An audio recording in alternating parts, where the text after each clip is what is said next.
औज़ु बिल्लाहि मिनश शैतानिर रजीम। बिस्मिल्लाहिर रहमानिर रहीम।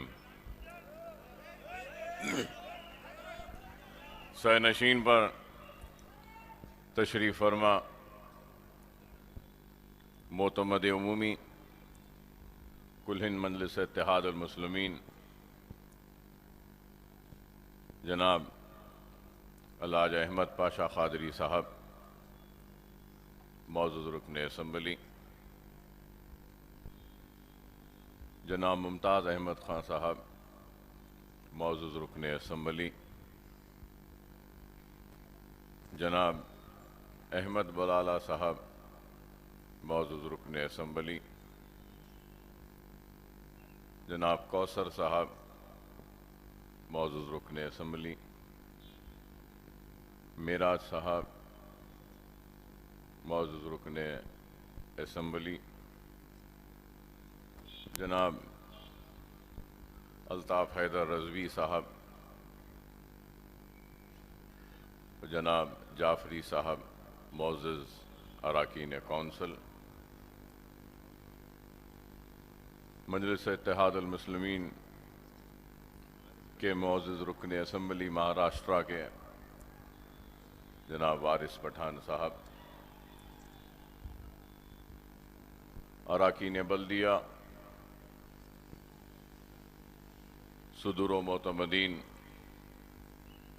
व सरगरम कारकुनान मजलिस इत्तेहादुल मुस्लिमीन,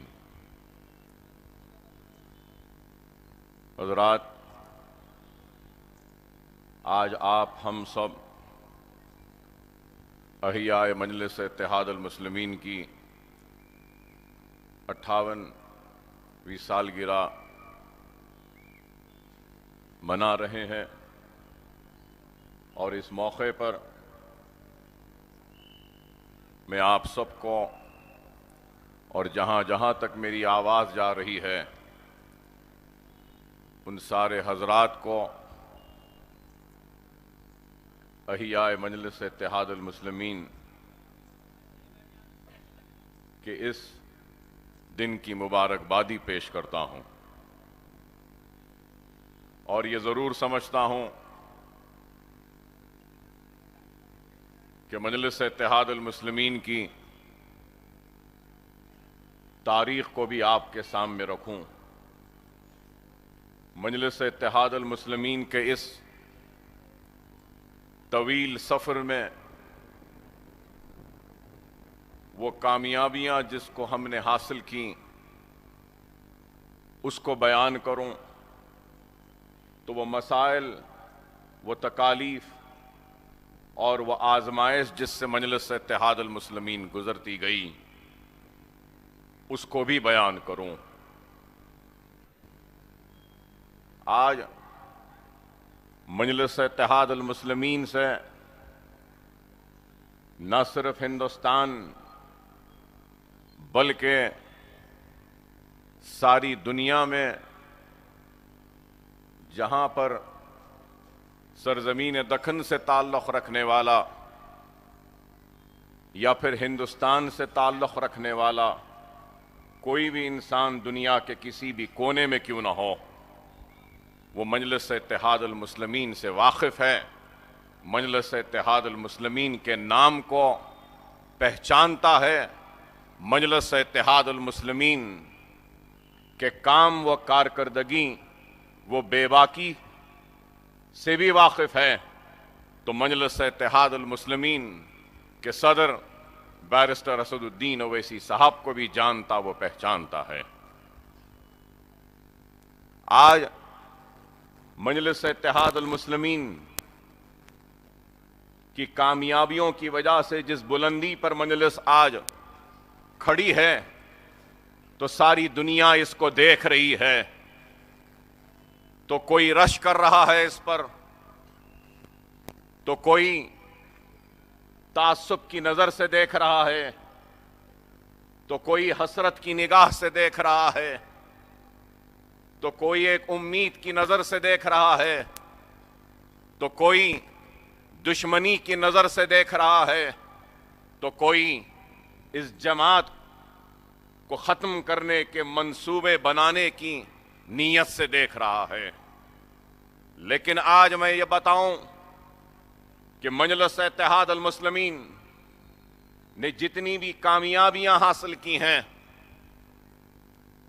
ये इस कामयाबी का सेहरा फख्र मिल्लत अलैहि रहमा को जाता है, तो इस कामयाबी का सेहरा सालारे मिल्लत की दूरअंदेश क़यादत को जाता है, तो इस कामयाबी का सेहरा फख्र मिल्लत वो सालारे मिल्लत के साथ में रहकर हर उनकी आवाज़ पर, हर उनकी बात पर लब्बैक कहने वाले उन रुफ़क़ा, उन क़ायदीन को जाता है।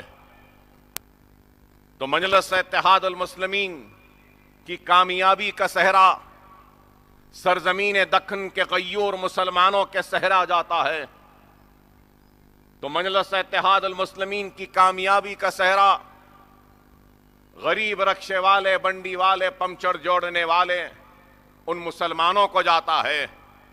तो मजलिस इत्तेहाद अल मुस्लिमीन की कामयाबी का सेहरा सरजमीन दक्कन के वो पर्दानशीन ख़वातीन, माँ और बहनों को जाता है, जो अपने घरों में बैठकर मजलिस इत्तेहाद अल मुस्लिमीन की कामयाबी के लिए दुआएं करती रहीं। तो जब ज़रूरत हुई तो अपने बच्चों को बिलबिलाता छोड़ अपने घरों में चूल्हा जलाए बगैर चिलचिलाती हुई धूप में कतारों में खड़े रहकर मजलिस की कामयाबी के लिए जो कुर्बानियां दी हैं, इन कुर्बानियों को जाता है मजलिस इत्तेहाद अल मुस्लिमीन की कामयाबी का सेहरा। मजलिस इत्तेहाद अल मुस्लिमीन का हिया ऐसे वक्त में हुआ जब हमारे तख्त शाही लुट चुके थे, हमारी जागीरें लुट चुकी थीं, हमारे तख्त ताज अजायब घर की जीनत बन चुके थे, हमारे इख्तिदार का खात्मा हो चुका था, हमारे महलात वीरान हो चुके थे और हमारे हाथ कुछ नहीं था, सब कुछ लुट चुका था। मेरी मुराद हुकूमत आसिफ जाही निज़ाम दक्कन के इख्तिदार के खात्मे से है। और न सिर्फ इख्तिदार लुटा, न सिर्फ तख्त ताज लुटा, न महलात लुटे, न सिर्फ हमारी जागीरें लुटी, बल्कि हमारी इज्जतें भी लुटी, हमारी आबरू भी लुटी, हमारा खून बहता रहा, कुओं में पानी कम, हमारी तैरती हुई लाशें थीं। और जब पंडित नेहरू ने मौलाना अबुल कलाम आजाद और पंडित सुंदरलाल को भेजा सरजमीन दक्कन का दौरा करने के लिए, पुलिस सेक्शन की तबाही व बर्बादी का जायजा लेने के लिए, तो पंडित सुंदरलाल ने अपनी रिपोर्ट में लिखा कि 1.5 लाख मुसलमानों का, इंसानों का कत्लेआम हुआ।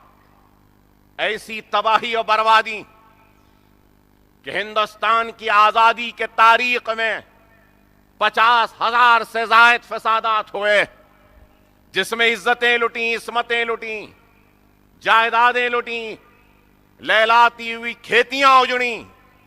लेकिन ऐसी तबाही और बर्बादी 50,000 से जायद फसादात में नहीं हुए जो तबाही व बर्बादी सरजमीन दक्कन के लोगों ने देखा और हम मुसलमानों ने, हमारे आबा व अजदाद ने अपनी आंखों से जिनको देखा। ऐसी तबाही और बर्बादी कि अगर मैं पुलिस सेक्शन की दास्तान को बयान करूं तो कई घंटे गुजर जाएंगे उस जुल्म सितम की दास्तानों को बयान करते हुए। लेकिन मैं जुल्म सितम जितना हुआ उसके 1% भी तर्जुमानी करने में नाकाम रहूंगा।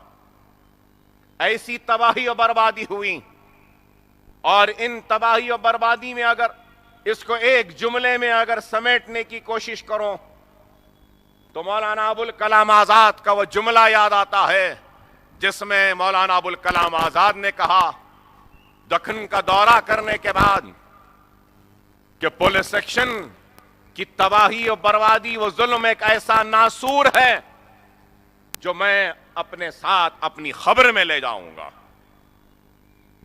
और उस वक्त हमारे दामन में अगर कुछ था तो सिर्फ खौफ था, मायूसी थी, इख्तिदार के जाने का गम था, तो इज्जतों के लुटने का दर्द था, सुहागों के उजड़ने का दर्द था, तो बच्चों के यतीम होने का एहसास था। ऐसे दौर में, ऐसे वक्त में मजलिस इत्तेहाद अल मुस्लिमीन का हिया हुआ, तो लोगों ने मजलिस इत्तेहाद अल मुस्लिमीन के हिया के वक्त वो लोग, वो अफराद जो मजलिस का हिया कर रहे थे, उनकी कुव्वत, उनकी ताकत बनने के बजाय कई लोग ऐसे थे जिन्होंने कहा कि क्या जरूरत है मजलिस इत्तेहाद अल मुस्लिमीन की। फख्र मिल्लत अब्दुल वाहिद ओवैसी पर उंगलियां उठाई गईं, तनकीदें की गई, इल्जाम लगाया गया और कहा गया क्या अब्दुल वाहिद ओवैसी साहब, क्या 1.5 लाख से जायद मुसलमान जो मरे, कटे, लुटे, तबाह हुए, क्या ये नाकाफी है?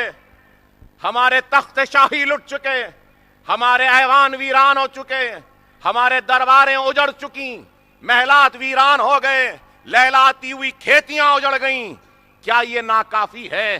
क्या आप अहिया मजलिस इत्तेहाद अल मुस्लिमीन के जरिए क्या और जानों की कुर्बानी देना चाहते हैं? क्या और कौन सी तबाही व बर्बादी आप लाना चाहते हैं जो मजलिस इत्तेहाद अल मुस्लिमीन का हिया कर रहे हैं? लेकिन फख्र मिल्लत अलैहि रहमा ने इन तनकीदों की परवाह नहीं की, इन इंतजामात की परवाह नहीं की। मजलिस इत्तेहाद अल मुस्लिमीन का हिया किया और अपनी जिद्दोजहद का आगाज किया। और जब जिद्दोजहद का आगाज किया तो मजलिस इत्तेहाद अल मुस्लिमीन के पास अपना खुद का कोई सियासी दफ्तर नहीं था। मजलिस इत्तेहाद अल मुस्लिमीन का हिया जब किया और जब सदर बनाया गया फख्र मिल्लत अलैहि रहमा को, तो उस वक्त मजलिस के पास एक टूटा कलम, एक कागज का टुकड़ा भी नहीं था। ऐसे हालात थे, ऐसा दौर था। और अपनी जिद्दोजहद का आगाज किया, और जिद्दोजहद का आगाज किया तो उसका नतीजा क्या हुआ? 11.5 महीने की जेल फख्र मिल्लत अलैहि रहमा मौलवी अब्दुल वाहिद ओवैसी साहब को मिली। चंचलगुड़े की जेल में 11.5 महीने 5.5 फीट के कमरे में नजरबंद कर दिया गया, कैद कर दिया गया। उसी 5.5 फीट के कमरे में 11.5 महीने गुजारे। गर्मी की तपिश को बर्दाश्त किया, सर्दी को बर्दाश्त किया, और बरसते हुए बादलों, गरजते हुए बादलों के बारिश के थपेड़ों को बर्दाश्त किया, लेकिन कभी इज़ारे हक से मुंह नहीं मोड़ा। मैं ये बात जरूर बताना चाहूंगा नौजवानों को कि मौलवी अब्दुल वाहिद ओवैसी फख्र मिल्लत अलैहि रहमा सरजमीन दखन के जाने माने और चोटी के वकील थे। और यह भी जरूर कहूंगा कि मोहम्मद अली जिन्ना सरजमीन दखन को आए थे एक मुकदमे में, तो एक तरफ मोहम्मद अली जिन्ना थे तो दूसरी तरफ अब्दुल वाहिद ओवैसी थे। और अब्दुल वाहिद ओवैसी ने ऐसा जिरा किया, ऐसा मुकदमा लड़ा कि जिन्ना साहब जिस मौकिल की पैरवी कर रहे थे उसमें मोहम्मद अली जिन्ना को शिकस्त हुई थी और मौलवी अब्दुल वाहिद ओवैसी को कामयाबी मिली थी। निजाम दक्कन ने अपने इस पट पर ऐसे हाथ मार कर कहा कि सरजमीन दक्कन में भी ऐसे वकला हैं जो मोहम्मद अली जिन्ना को शिकस्त दे सकते हैं। ऐसे चोटी के वकील मौलवी अब्दुल वाहिद ओवैसी अपनी वकालत को छोड़ दी, अपनी प्रैक्टिस को छोड़ दिया और मजलिस इत्तेहाद अल मुस्लिमीन के हिया और ये खौफ और मायूसी में मुब्तला मुसलमानों के जहनों से खौफ और मायूसी के बादलों को हटाने का बेड़ा उठाया। और आज मजलिस इत्तेहाद अल मुस्लिमीन का इतना शानदार दफ्तर है, ये दारुस्सलाम है, ये इतनी बुलंद इमारतें हैं, तो आज ये सब कुछ कैसे मुमकिन हुआ? ये सब कुछ मुमकिन हुआ तो सिर्फ और सिर्फ इत्तेहाद की वजह से और कुर्बानी की वजह से, वो दूरअंदेशी की वजह से। लेकिन आज हमको अपनी तारीख को भूलना नहीं चाहिए। वो कौम जो अपने माजी को भुला देती है तो वो मुस्तकबिल में कभी कामयाब व कामरान नहीं हो सकती। और हमको अपने माजी को याद रखना होगा, अपने तारीख को याद रखना होगा कि मजलिस इत्तेहाद अल मुस्लिमीन ने अपनी जिद्दोजहद का आगाज किया तो मजलिस को जेल मिली, मजलिस के कायदीन को अजियतें व मुसीबतें मिली, लेकिन मजलिस ने इन अजियतें व मुसीबतों की परवाह किए बगैर काम किया। मजलिस का हिया हुआ तो मजलिस का सबसे पहला नारा क्या था? मजलिस ने अपने हिया के वक्त सबसे पहले फख्र मिल्लत रहमान ने अगर कुछ कहा और नारा दिया तो यह दिया कि मुसलमानों, कलमे की बुनियाद पे मुनज्जम हो जाओ, मुत्तहिद हो जाओ। दूसरा नारा दिया तो हिया मजलिस के जरिए हम मुसलमानों की तालीमी पसमानदगी को दूर करेंगे। तीसरा नारा दिया तो यह दिया कि हिया मजलिस के जरिए हम मुसलमानों की कमजोर मईशत में एक इस्तेहकाम बख्शेंगे। और उसके बाद जो नारा दिया अहिया मजलिस के वक्त वो ये था कि मजलिस इत्तेहाद अल मुस्लिमीन सियासी मैदान में जिद्दोजहद करेगी, इंतखाबात में हिस्सा लेगी। मजलिस ने यह नहीं कहा अहिया के वक्त कि हम सियासत में हिस्सा लेंगे, या एमएलए या एमपी या काउंसलर या फिर इख्तिदार के ऐवानों में बैठने का काम करेंगे। मजलिस ने अपने हिया के वक्त सबसे आखिर में अगर कुछ कहा तो इंतखाबात में हिस्सा लेने की बात कही। मजलिस इत्तेहाद अल मुस्लिमीन ने अपनी जिद्दोजहद में कई मसाइब मुश्किलात को झेलती गई, आजमाइश से गुजरती गई। मजलिस इत्तेहाद अल मुस्लिमीन ने ऐसे वक्त में अपनी जिद्दोजहद का आगाज किया जब सिर्फ खौफ था, मायूसी थी, और उस खौफ को निकाला, मायूसी को निकाला। जब मजलिस के जलसे होते थे तो मजलिस के जलसों में कोई लाइट देने वाला नहीं होता था, कोई सुनने वाला नहीं होता था। फख्र मिल्लत रहमा तकरीर करते तो सिर्फ 2 या 3 लोग रहते थे। सामाईन में बैठकर सुनने वाले लोग अपने घरों के दरों दरवाजों से छुपकर सुनते थे, लेकिन जलसों में निकलकर आकर बाहर बैठकर सुनने की हिम्मत नहीं जुटा पाते थे। ऐसे हालात थे। उन हालात में मजलिस ने काम किया और फिर अपने जिद्दोजहद के जरिए दारुस्सलाम को हासिल किया। न सिर्फ दारुस्सलाम को हासिल किया बल्कि वो दारुस्सलाम जो पुलिस सेक्शन के बाद वीरान हो चुका था, दारुस्सलाम की वीरानियत को खत्म किया और नए उजालों के साथ दारुस्सलाम को रोशन किया, मुनव्वर किया। और वो रोशन व मुनव्वर करने में, नए उजालों में एक मरकज इत्तेहाद पर आपको जमा करना था, तो दूसरा एक तालीमी इनकलाब को बर्पा करना था, तो तीसरा ऐवानों में अपने नुमाइंदों का मुंतखब करवाना था।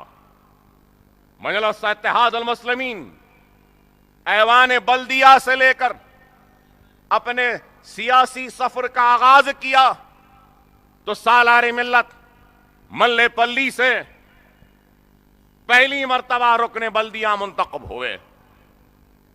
एम हाशम के खिलाफ मुकदमा लड़कर मल्लेपल्ली से कॉरपोरेटर बने, उसके बाद रुकने असेंबली बने, करीब 25 बरस तक रुकने असेंबली रहे और फिर 1984 में रुकने पार्लियामेंट बने और ऐवाने पार्लियामेंट तक पहुंचे। तो आप अंदाजा लगाइए कि कितना लंबा और तवील सफर था कि रुकने बल्दिया से लेकर रुकने पार्लियामेंट तक पहुंचना और मजलिस इत्तेहाद अल मुस्लिमीन और गरीब मुसलमानों की आवाज को ऐवानों में पहुंचाना और बेबाकी के साथ हुकूमत वक्त के सामने अपने मसाइल को रखना। नौजवानों याद रखो, मजलिस इत्तेहाद अल मुस्लिमीन के तरफ देखो। मजलिस इत्तेहाद अल मुस्लिमीन के तारीख और मजलिस के जिद्दोजहद, मजलिस के कुर्बानियों के पीछे एक सबक है, उस सबक को समझो। वो कौम तख्त के जाने से तबाह नहीं होती, कौम ताज के लुटने से तबाह नहीं होती, कौम इज्जतों इस्मतों के लुटने से खत्म नहीं होती, कौम इख्तियार के जाने से खत्म नहीं होती, कौम खून बहने की वजह से खत्म नहीं होती, कौम दौलत के जाने से खत्म नहीं होती, कौम तख्त ताज के जाने से खत्म नहीं होती। मजलिस ने यह दुनिया को बता दिया। हम अपने इख्तियार को जाता हुआ देखते रहे, मुस्कुराते रहे, तख्त ताज को लुटता हुआ देखते रहे, हम मुस्कुराते रहे, इज्जतों इस्मतों को लुटता हुआ देखते रहे, अपने आशियानों को जलता हुआ देखते रहे, फिर भी अल्हम्दुलिल्लाह कहते रहे। हम अपने घरों को तबाह होते हुए देखते रहे, फिर भी अल्हम्दुलिल्लाह कहते रहे। क्यों कहते रहे?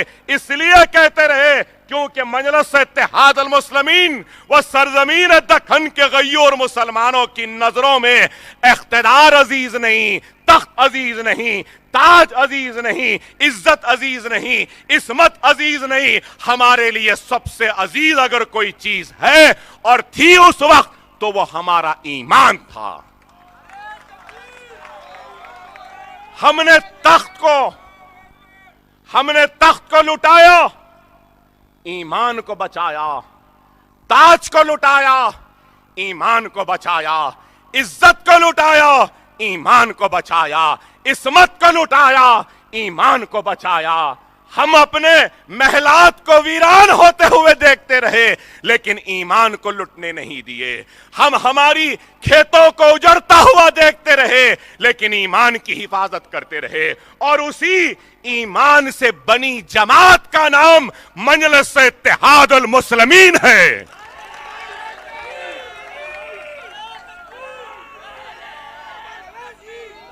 यह है मजलिस इत्तेहाद अल मुस्लिमीन। याद रखो नौजवानों, चाहे कुछ हो जाए, अपने ईमान को लुटने नहीं देना। ईमान का मतलब क्या है अरबी में? ज़वाले शिकस्त को ईमान कहते हैं। ज़वाले शिकस्त को ईमान कहते हैं। ईमान इतना मजबूत करो कि तुम शिकस्त को ज़वाल दे सको। यह मजलिस इत्तेहाद अल मुस्लिमीन है जो शिकस्त को ज़वाल देती है।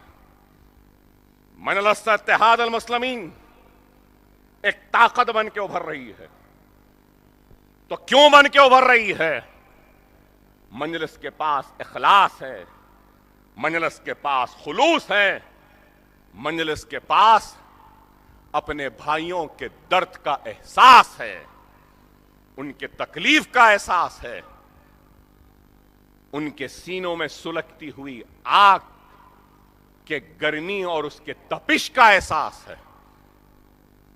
मजलिस इत्तेहाद अल मुस्लिमीन आपके दिलों की आवाज है।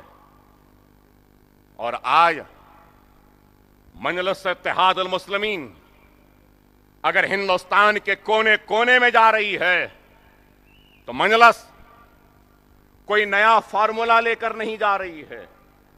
मजलिस कोई नई तरकीब लेकर नहीं जा रही है। मजलिस इत्तेहाद अल मुस्लिमीन अगर आज यूपी जा रही है, बिहार जा रही है, बंगाल जा रही है, अगर हिंदुस्तान के कोने कोने तक जा रही है, कश्मीर से लेकर कन्याकुमारी तक जा रही है और जाएगी, तो सिर्फ और सिर्फ फख्र मिल्लत अलैहि रहमा के उन ख्वाब को लेकर जाएगी, तो सालारे मिल्लत की वो कामयाबियों को लेकर जाएगी। हम कोई नई बात लेकर नहीं जा रहे। आज मैं चैलेंज करता हूं और पूछना चाहता हूं हिंदुस्तान की हर सियासी जमात से, बताओ कौन सी ऐसी सियासी जमात है जिसका इतना बड़ा दफ्तर है। मैं चैलेंज से पूछना चाहता हूं हिंदुस्तान की कौन सी ऐसी सियासी जमात है जो अपने सियासी दफ्तर में तालीमी मराकस को कायम कर दी। कौन सी ऐसी सियासी जमात है जिसका खुद का दवाखाना है। कौन सी ऐसी सियासी जमात है जिसका खुद का मेडिकल कॉलेज है। कौन सी ऐसी सियासी जमात है जिसका खुद का इंजीनियरिंग कॉलेज है। कौन सी ऐसी सियासी जमात है जिसका खुद का एमबीए कॉलेज है। कौन सी ऐसी सियासी जमात है जिसका फार्मेसी कॉलेज है। कौन सी ऐसी सियासी जमात है जिसका खुद का कॉलेज ऑफ आर्किटेक्चर है। कौन सी ऐसी सियासी जमात है जिसका नर्सिंग कॉलेज है। कौन सी ऐसी सियासी जमात है, मैं पूछना चाहता हूं, जो गरीब बच्चों के लिए मुफ्त तालीम का इंतजाम के लिए मदरसे स्कूल चला रही है। क्या है कोई? अरे आज मजलिस ने यह काम किया। अरे ये इमारतें खड़ी हैं अपनी बुलंदी के साथ, तो मुझे सिर्फ सालारे मिल्लत का वो जुमला याद आता है, काश के अल्लाह ने थोड़ी मोहलत दे दी होती सालार को, तो ये इमारतों को खड़ा हुआ देख सकते। पूरे छत पड़ चुके थे इन इमारतों के। बार बार मुझे एक ही जुमला कहते थे, मियां ये इमारत कब मुकम्मिल होगी। मियां ये इमारत कब मुकम्मिल होगी। मियां इस इमारत को मुकम्मिल कर दो। मैं कहता था हां बाबा कर रहे हैं, जितना जल्दी हो सकता कर रहे हैं। मुझे याद आता है सालार का वो जुमला, अपने इंतकाल से 15 दिन पहले मुझे बोले, मियां जिंदगी की ख्वाहिश है कि आंख बंद होने से पहले ये दारुस्सलाम की इमारत को मुकम्मिल देख लूं। मेरी आंख बंद होने से पहले ये दारुस्सलाम की मुकम्मिल इमारतें दिखा दो मियां। अरे ये तड़प, अरे मुझे याद है, पूछो बुजुर्गों से, नौजवानों, अरे मेरा सदर कितना दियानतदार व ईमानदार था। दारुस्सलाम में उस छोटे कमरे में बैठता था मेरा मरहूम सदर। सालारे मिल्लत अलैहि रहमा बैठे वालों से पूछते थे क्या चाय पिएंगे या ठंडा पिएंगे। चाय मंगाते थे, ठंडा मंगाते थे, सबको पिलाते थे। फिर होटल वाला बिल लेकर आता था। बिल लेकर आए तो बिल कितना होता था, कई मर्तबा देखा मैंने, पाशा खादरी साहब, मुमताज खान, जुल्फिकार, ये सब लोग देखे होंगे। बिल आता था तो 9 रुपये 95 पैसे का बिल आता था। मिसाल दे रहा हूं, 9 रुपये 95 पैसे का अपना खाना खोलकर 10 रुपये की नोट निकालते थे, बिल के साथ देते थे। रज़ाक साहब थे दारुस्सलाम में काम करने वाले, उनको देते और बोलते कि जाओ ये पैसे ले जाकर होटल में दे दो। और वो आदमी जाते थे। मैं सालार से कहता था चलिए जाएंगे, खामोश बैठते थे। चलिए दे दिए पैसे, चलिए, नहीं, खामोश बैठते थे। 5 मिनट 10 मिनट, बाज वक्त आधा घंटा हो जाता था। वह रज़ाक वापस आए जब तक नहीं उठते थे। 9 रुपये 95 पैसे का बिल हुआ तो बैठते थे। वो 5 पैसे वापस लाता था, तो वो 5 पैसे लेकर अपने खाने में रखते थे और वो 5 पैसे रखकर सलाम करते हुए अपनी गाड़ी में बैठकर अपने घर को रवाना होते थे। मैंने सालार से पूछा, बाबा 5 पैसे हैं?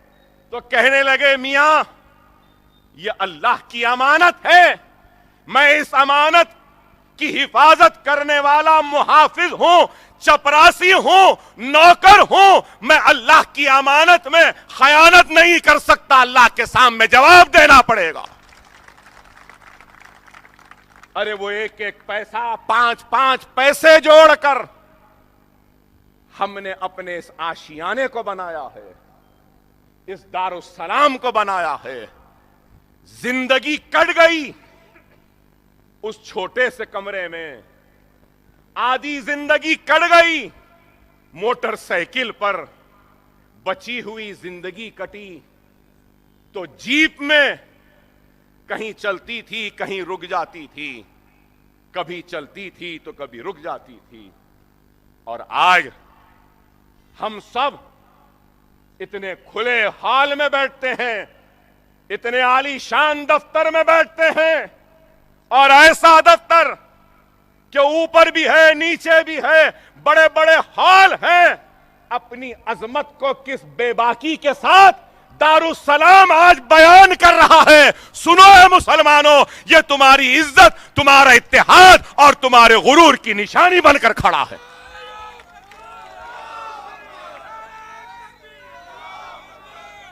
अरे नौजवानों, तुमको नहीं मालूम, जब इंजीनियरिंग कॉलेज मिला तो सालार उस कोने के कमरे में बैठते थे।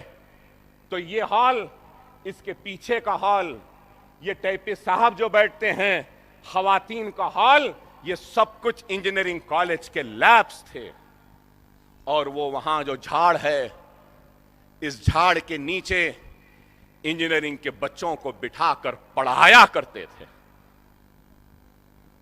मेडिकल कॉलेज मिला तो वहां पे मुर्गियों के खुड़ाड़े थे 2, उन खुड़ाड़ों में मेडिकल कॉलेज कायम किया। तो लोगों ने कहा, झाड़ के नीचे मुर्गी के खुड़ाड़ों में बिठाकर क्या तुम डॉक्टर व इंजीनियर बनाओगे सलाहुद्दीन ओवैसी? लोगों ने हमारा मजाक उड़ाया, खै मारे।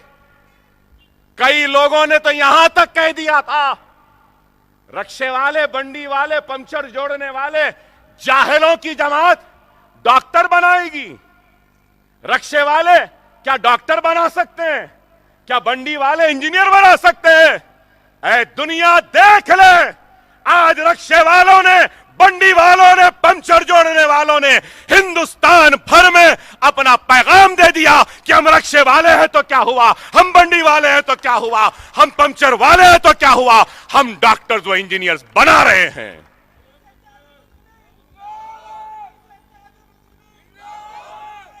अरे बताओ मेरे भाई, अरे मुझे सालार के वो जुमले याद आते हैं कि इस दवाखाने व कॉलेज की दरो दीवार में मेरा पसीना है तो बारगाह रब्बुल इज्जत में फरियाद लेकर और सब्ज गुम्मद वाले सरकार मदीना की बारगाह में वो पेश होने वाले मेरे आंखों के आंसू भी हैं। ये जुमले होते थे सालार के। ओवैसी हॉस्पिटल, असरा हॉस्पिटल, आज मैं परसों ही बैठकर गिन रहा था, आज तक कभी नहीं गिना। सुनो मजलिस इत्तेहादुल मुस्लिमीन के चाहने वालों, टुट्टा कलम कागज नहीं था हमारे पास। मेडिकल कॉलेज, ओवैसी हॉस्पिटल, असरा हॉस्पिटल, हमारे हेल्थ सेंटर्स, इन सबको ले लें तो मुकम्मिल रगबा कितना है आपको मालूम? कितना है मालूम आपको? 13,47,000 स्क्वायर फीट का रगबा है। 13 लाख मेरे भाई, 13,47,000 स्क्वायर फीट का एरिया है मेडिकल कॉलेज ओवैसी हॉस्पिटल व सरा हॉस्पिटल का। और अगर ये कैंपस ले लें 13 लाख और ये कैंपस को मिला लेते हैं तो आपको मालूम कितना रकबा है? करीब 23,02,000 स्क्वायर फीट का रकबा है। 23 लाख अगर आज बनाने चाहें तो कम से कम 2,000 रुपये तो लगेंगे ना, कम से कम 23,02,000 रुपये से कितना हुआ मेरे भाई? आप खुद अंदाजा कर लो। सालार कहते थे, मुझे याद है, बुजुर्गों को याद होगा, सालार कहते थे टुट्टा कलम व कागज नहीं मिला। आज मजलिस के असासे 400 करोड़ से जायद है। अरे मैं आज सालारे मिल्लत के कारनामों को बयान करते हुए कहता हूं कि हमको टूटा कलम वो कागज नहीं मिला था, लेकिन आज मजलिस इत्तेहादुल मुस्लिमीन के असासे 5,000 करोड़ से जायद के हैं।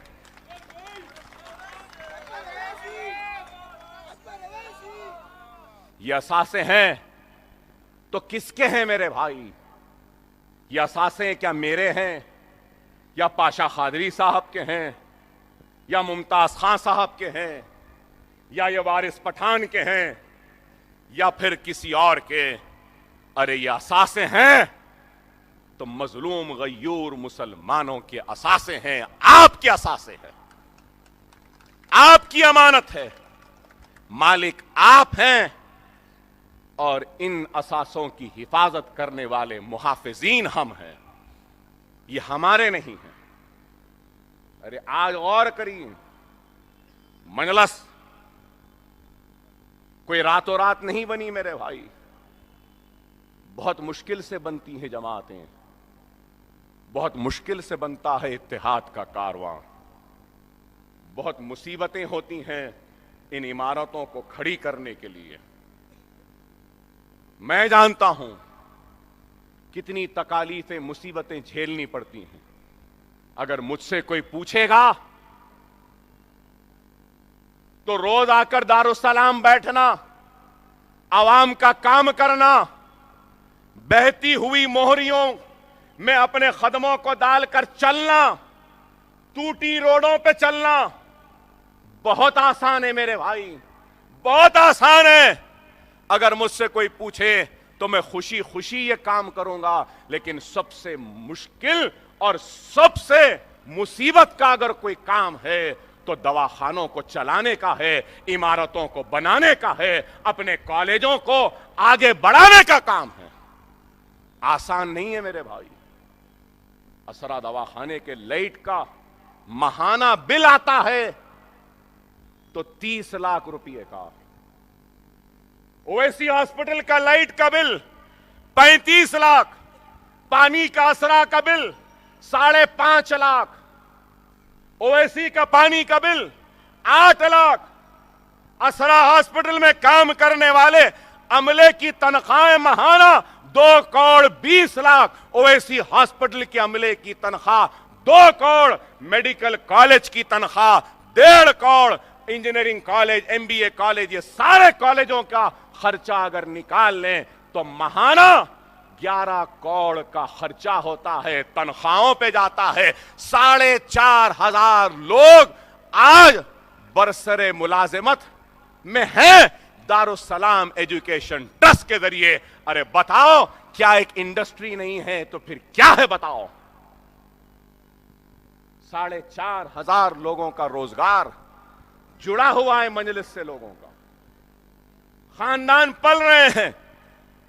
तो कोई कॉन्ट्रैक्टर है, कोई सप्लायर है, कई काम है, कई लोग हैं, करीब और एक 5-10 हजार लोग तो सामान सप्लाई कर कर रोजगार से जुड़े हैं।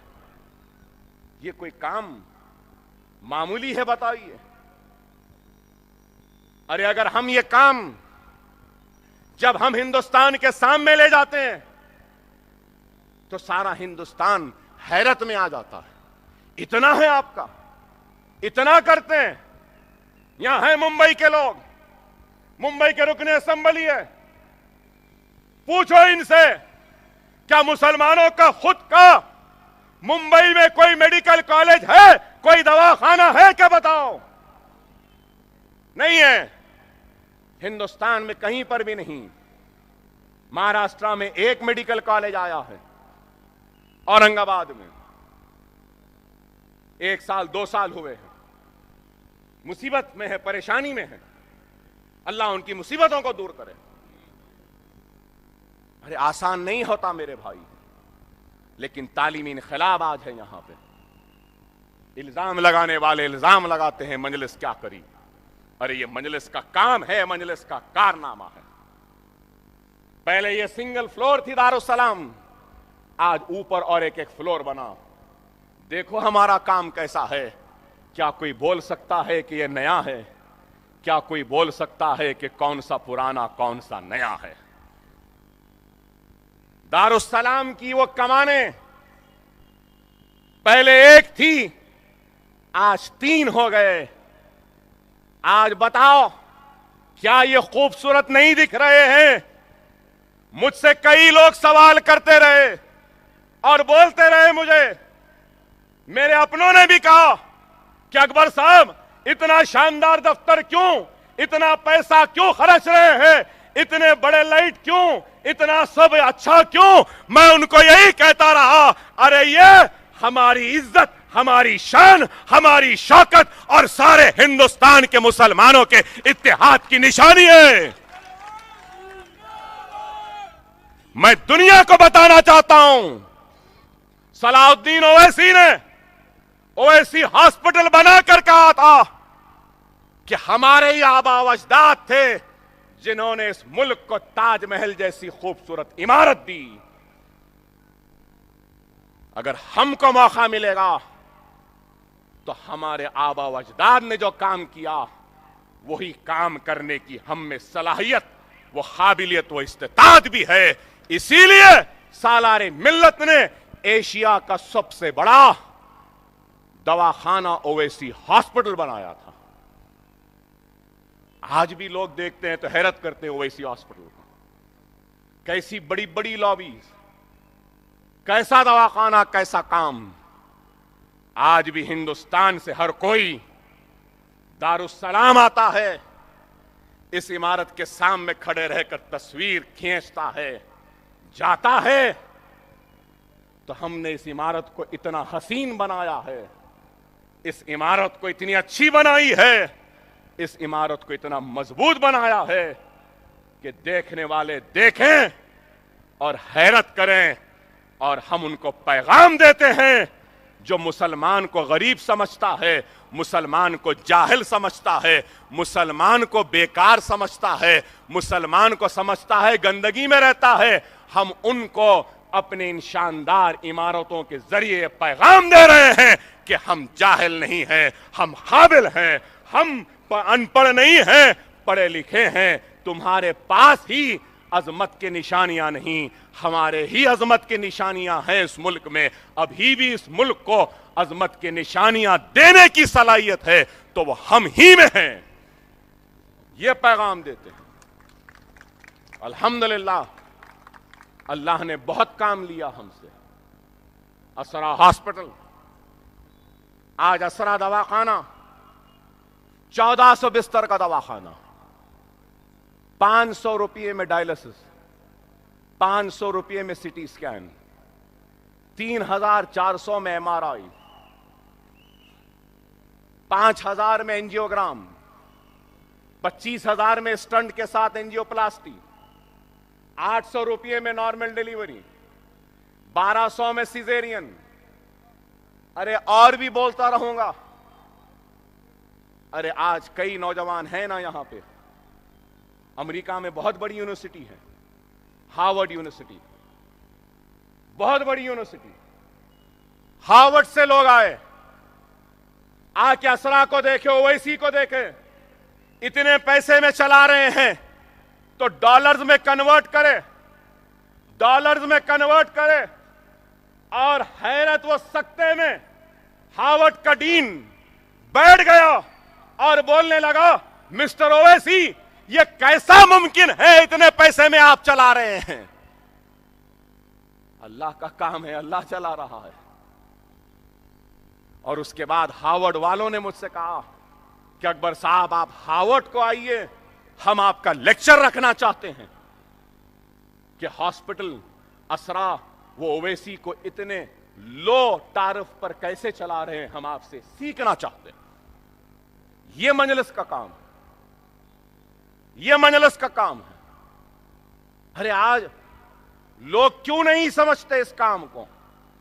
थोड़ी देर के लिए अपनी आंखें बंद कर लो और तसव्वुर करो कि मजलिस नहीं, या दारुस्सलाम नहीं, ओवैसी नहीं, असरा नहीं, या तालीमी इदारे नहीं, तो हमारे पास क्या होगा और क्या हाल होगा? थोड़ी देर के लिए आंखों को बंद करके तसव्वुर करो। कहां जाएगा हमारा पुराने शहर का बाशिंदा? उस्मानिया बंद हो गया, इधर उधर बिखर गया, फिसादात होते तो जख्मी मुसलमान डॉक्टर की तवज्जो के लिए तड़पता रहता और तड़प तड़प कर दम तोड़ देता। अरे आज पूछते हो कि मजलिस ने क्या किया? अल्लाह ना करे, अल्लाह ना करे कभी हैदराबाद में कोई फिसाद हो, अल्लाह ना करे कोई इसमें जख्मी हो, अल्लाह ना करे कि हमारा कोई भाई पुलिस की गोली लगे या चाकू से जख्मी हो जाए। अगर गोली लगेगी, जख्मी होगा, तो अल्लाह का शुक्र है उस्मानिया हॉस्पिटल, गांधी हॉस्पिटल में जाकर तड़प तड़प के दम तोड़ने की जरूरत नहीं है, हमको कहीं जाने की जरूरत नहीं है। हमारा खुद का दवाखाना है, असरा है, ओवैसी है, डॉक्टर है, दवाएं हैं, ऑपरेशन थिएटर्स है, सब कुछ है। हमको किसी के रहम की, किसी की मोहताजी की जरूरत नहीं है। हमारा खुद दवाखाना हमारा इलाज कर लेगा।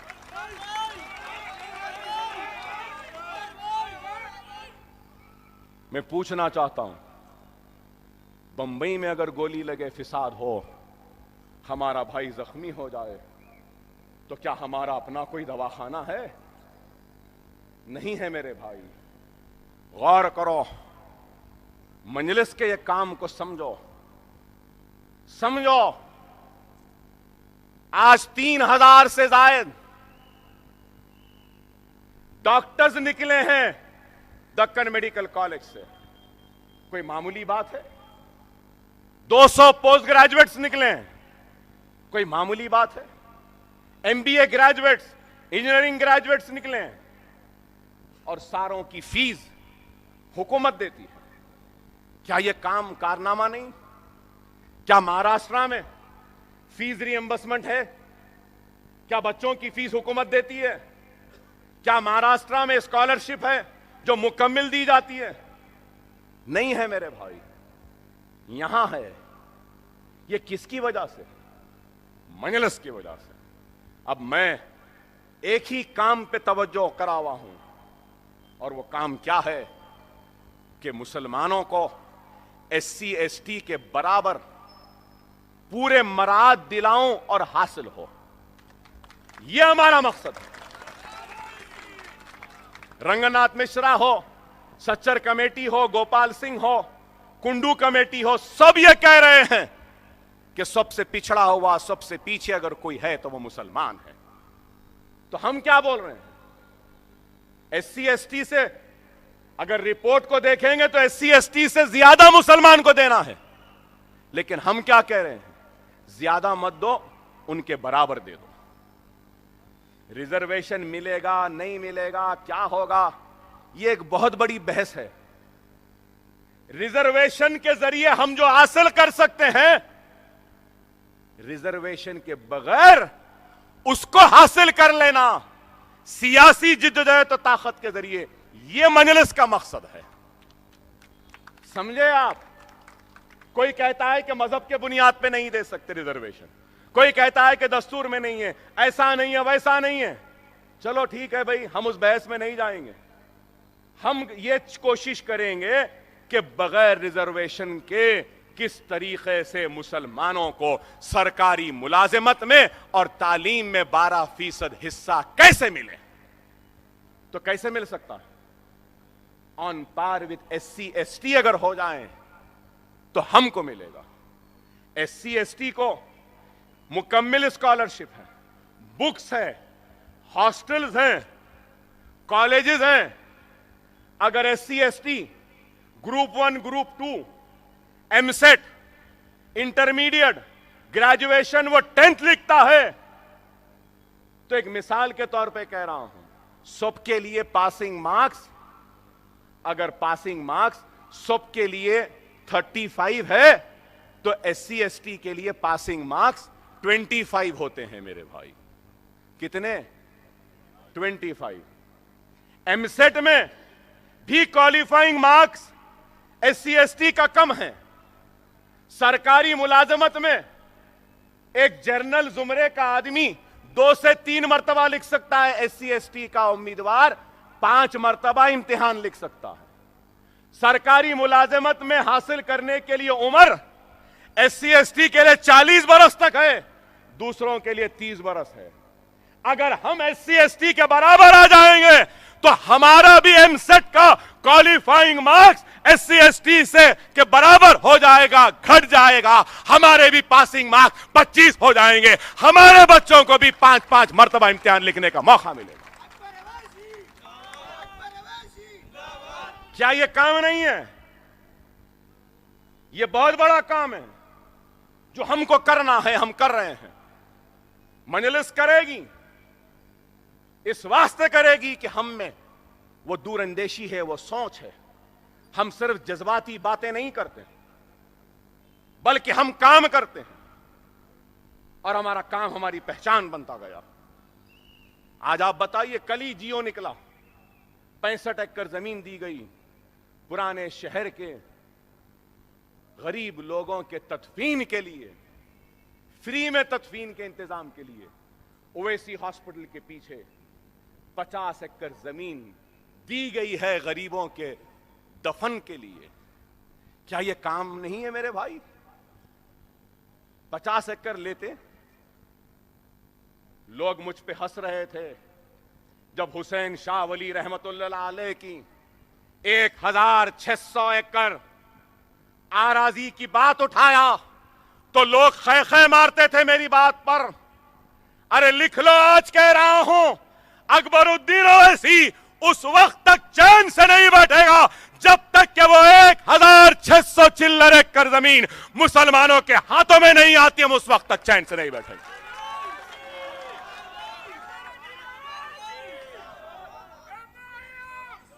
अब है ना ये असेंबली, ये असेंबली है ना, इंशाअल्लाह दुनिया देख लेगी। अकबरुद्दीन ओवैसी कम से कम फिलहाल वो अनअलॉटेड जो 600 एकड़ जमीन है उसको तो पहले वक्फ बोर्ड और मुसलमानों के हाथ में ले लेगा इस सेशन में।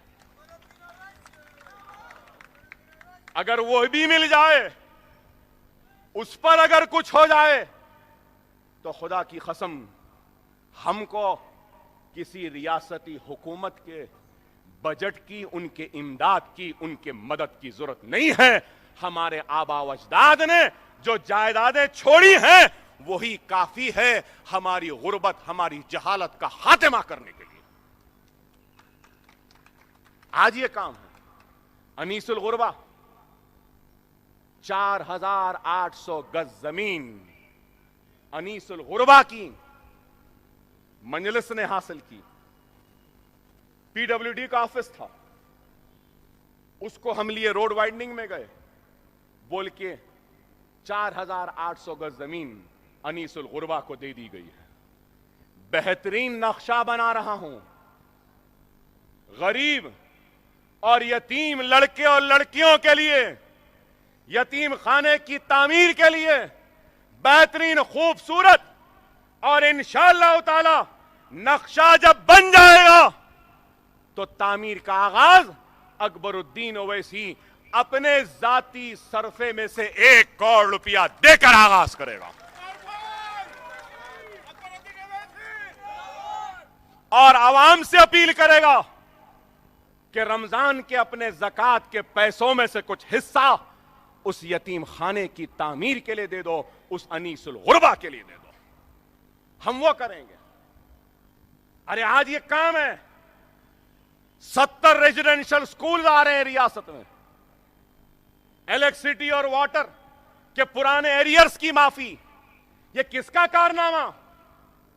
अरे मैं गलत नहीं, दारुस्सलाम की इस पाक सरजमीन पर खड़े रह के कह रहा हूं, मुझे पेशकश हुआ था कि अकबर साहब आप मिनिस्टर बन जाइए, या मिनिस्टर नहीं डिप्टी चीफ मिनिस्टर बनना चाहते हैं तो बन जाइए, लेकिन मैंने उस मिनिस्ट्री को ठोकर मारी, उस डिप्टी चीफ मिनिस्ट्री को ठोकर मारी। क्यों मारी? क्योंकि मजलिस और मुसलमान किसी के दरबार का गुलाम नहीं रह सकता, और अगर गुलाम है तो अकबरुद्दीन ओवैसी सिर्फ सब्ज गुम्मद वाले, कमली वाले मोहम्मद मुस्तफा सल्लल्लाहु अलैहि वसल्लम का गुलाम है। अरे चाहते तो हम भी मिनिस्टर बन जाते। हिंदुस्तान की होम मिनिस्ट्री का पेशकश किया गया था। किसको? पाशा खादरी साहब हैं, क्या सालार को हिंदुस्तान के होम मिनिस्ट्री का पेशकश नहीं हुआ था वीपी सिंह के दौर में? अरे वो तो सालार इनकार करे तो उसके बाद मुफ्ती सईद बने थे वजीर दाखिला। अरे ये तारीख है मजलिस की। हम इख्तिदार के पीछे भागने दौड़ने वाले नहीं हैं। हम इख्तिदार की आंखों में आंख मिलाकर बेबाकी के साथ मुसलमानों के मसाइल की तर्जुमानी करने वाले जवान मर्दों की जमात का नाम मजलिस है। हमने यह काम किया। अरे आज रियासत तेलंगाना में कितने काम हो रहे हैं, कितने बड़े बड़े काम। मीटिंग हुई असद साहब की मेरी चीफ मिनिस्टर के सामने। 1 लाख के लोन में 80,000 रियासती हुकूमत दे रही है, 10 लाख में 5 लाख दे रही है। फिर मैं जाकर बोला कि ठीक है, ये तो दे दिए, एक 25-25 हजार के छोटे ठेला बंडी पंचर वाले और ये डब्बे वालों को भी दे दो। 25,000 बैंक से नहीं, 25,000 दे दो, ले लेने दो, कारोबार करने दो। क्यों? हम जानते हैं कि पुराने शहर में चार मीनार के अतराफ में किस तरीके से गरीब बंडी वाले डब्बे वालों का इस्तेसाल हो रहा है, इस्तेमाल हो रहा है, हम जानते हैं। तो उसके लिए भी हम कर रहे हैं, तालीम के लिए। मेरे भाई, आपको हमको समझना होगा कि जमात की ताकत क्या है। आज आप बताइए, हमसे कहते हैं कि हम बीजेपी के एजेंट हैं, बीजेपी से मिले हुए हैं। अरे हम बीजेपी से मिल सकते हैं, हम बीजेपी के एजेंट हो सकते हैं। अरे बल्दी इंतखाबात में बीजेपी के साथ कौन बैठे थे? कौन बैठे थे? बीजेपी के साथ वही कांग्रेस बैठी थी जो मजलिस पे इल्जाम लगा रहे थे कि बीजेपी के एजेंट है। हम बैठे थे। और जब मैं बार बार कहता था, अभी भी कह रहा हूं, जब हमारा मामला आता है ना भाई, हमारा मतलब मुसलमानों का, आपका, जब हमारा मामला आता है ना तो सब एक हो जाते हैं मेरे भाई, सब एक हो जाते हैं। क्या नहीं हुए एक? क्या नहीं देखे आप? बीजेपी मिल गई, टीडीपी मिल गई, कांग्रेस मिल गई, कम्युनिस्ट मिल गई, सब मिल गए। क्या मजलिस को खत्म करो? मैं अपनी 25 बरस की सियासी जिंदगी में रीपोलिंग जरूर देखा, बूथों पे देखा रीपोलिंग 10 बूथ पे, 20 बूथ पे, 25 बूथ पे, 50 बूथ पे, पूरे हल्के की रीपोलिंग कभी नहीं देखी। और अपनी सियासी जिंदगी में कभी जुम्मे के दिन पोलिंग नहीं देखी। नहीं, हराना मजलिस को, कहीं गड़बड़ हुई मीर चौक पे, तो पुराने पुल में क्या फर्क पड़ा पोलिंग पे? पहले जितनी पोलिंग हुई थी उससे कम हुई, बाद में पोलिंग कम हुई बोले इलेक्शन कमीशन। वाह, पुलिस इस्तेमाल हो रही है, पुलिस चिट्ठियां देख रही है, चिट्ठियां पढ़ रही है। क्या नहीं हुआ? पुलिस का जुल्म हमारे साथ ज्यादा हुआ। पुलिस जानिबदारी के साथ काम करी। पुलिस को लॉ एंड ऑर्डर देखने का काम है, पुलिस को चिट्ठियां देखने का काम नहीं है। पुलिस पोलिंग स्टेशन में उस वक्त तक नहीं आ सकती जब तक के पोलिंग बूथ में अंदर प्रिसाइडिंग ऑफिसर बुलाता नहीं। ये कौन चिट्ठी देखने वाले? सरकारी मुलाजिमीन को इस्तेमाल किया गया। लेकिन लोग कह रहे थे मजलिस खत्म हो जाएगी, मजलिस हार जा रही, कांग्रेस जीत जाएंगी, फुला ऐसा हो जाएगा, मजलिस ये हो जाएगी। अरे दीवानों, देख लिए मजलिस हारी। पहले जितने थे उससे अल्हम्दुलिल्लाह एक ज्यादा आया। कम आया क्या? अरे जब मोदी की लहर चली तो मूसा के किनारे, मूसा नदी के किनारे उस लहर को दम तोड़ना पड़ा। जब इंदिरा की लहर चली तो जभी भी मूसा नदी के किनारे उस लहर को दम तोड़ना पड़ा। जब एनटीआर की लहर चली तो मूसा नदी के दामन में उस लहर को भी दम तोड़ना पड़ा। आज टीआरएस की चली तो चली, लेकिन मूसा नदी पर उसको भी दम तोड़ना पड़ा।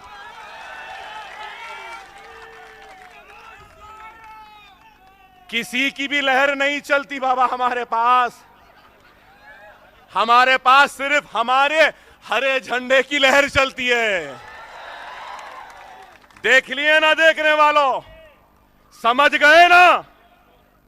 अगर दूसरे भी समझ गए तो जिनकी लहर थी वो लोग भी समझ गए कि हर जगह हो सकता है, यहां कुछ नहीं हो सकता। अरे ये ताकत है जमात की। लेकिन कितनी दुश्मनी हमारे साथ आप देखिए। पूरे एक हो गए, जुम्मे के दिन रीपोलिंग। अरे आप गौर करो, समझो मेरे भाई, खुदा के लिए हालात को देखो, हालात किस रुख में जा रहे हैं। आज ये मुल्क कहां जा रहा है, खुदारा देखो। आज वो लोग जो नथुराम गोडसे को मुहिब्बे वतन कहते हैं, वफादार मुल्क कहते हैं, वो लोग हमसे वफादारी का सर्टिफिकेट मांग रहे हैं और हम उनको सर्टिफिकेट देंगे।